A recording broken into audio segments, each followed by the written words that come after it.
Now, what has clouded the issue is that in the 15th and 16th century, and starting from the 15th century, when Christopher Columbus bumped into America, thinking he was going to India, lost, and discovered by the people in probably the Bahamas, who cooled him down and probably tried to give him something to drink.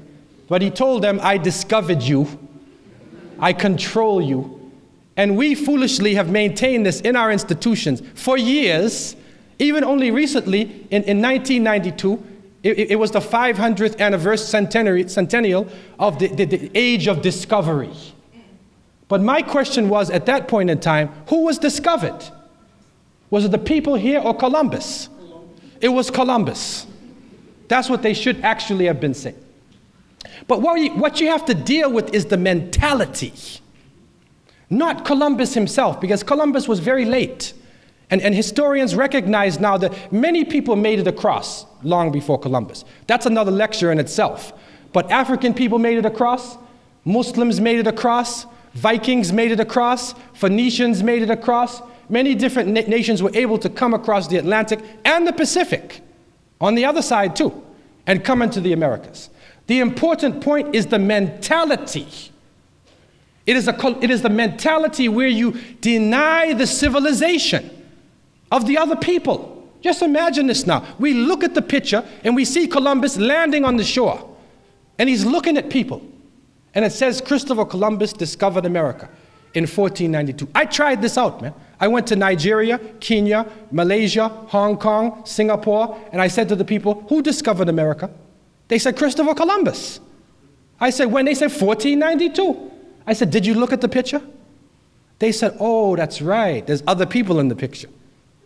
So this mentality of exclusion, the mentality where people are living there, yet you don't recognize their humanity, that is the one that is the poison that destroyed the relationships, where racism became a tool of oppression and a tool of mental and physical exploitation.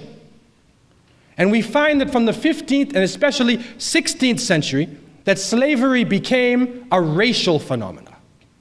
When Europe found in Africa a source of cheap labor to bring into the Caribbean, South America, and North America to produce sugar and cotton and tobacco and the other products, they looked to Africa.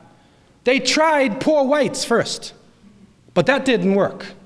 Because they looked at themselves, they looked in the mirror, and at the master, they said, wait a minute, I look just like you.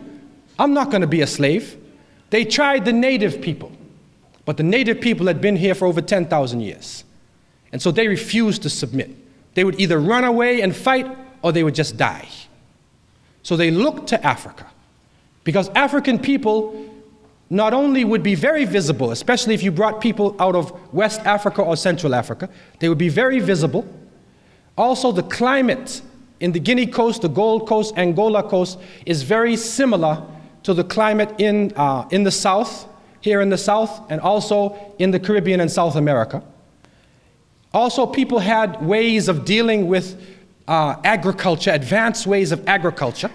So they figured all these things in and then targeted Africa. As we know, the slavery period began, and millions of people were brought out of Africa into the Americas.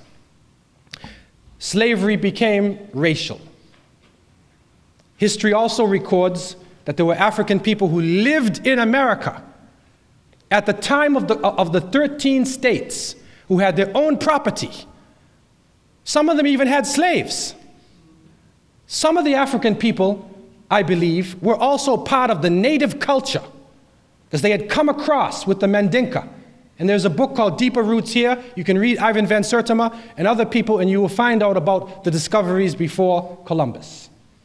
So African people were already here, but slavery became racial. Code Noir, the black laws. When these laws came in, everybody of African descent became slave, whether you were free or slave. Regardless of your tribe, regardless of your status in society, once you fit a particular definition racially, you became a slave. This is how everything changed. And so that definition, that concept is with us today. This is what makes it extremely difficult to talk about this topic, because this is a very emotional topic, especially for people who have had ancestors who were in a state of slavery, including myself. This is a very emotional topic.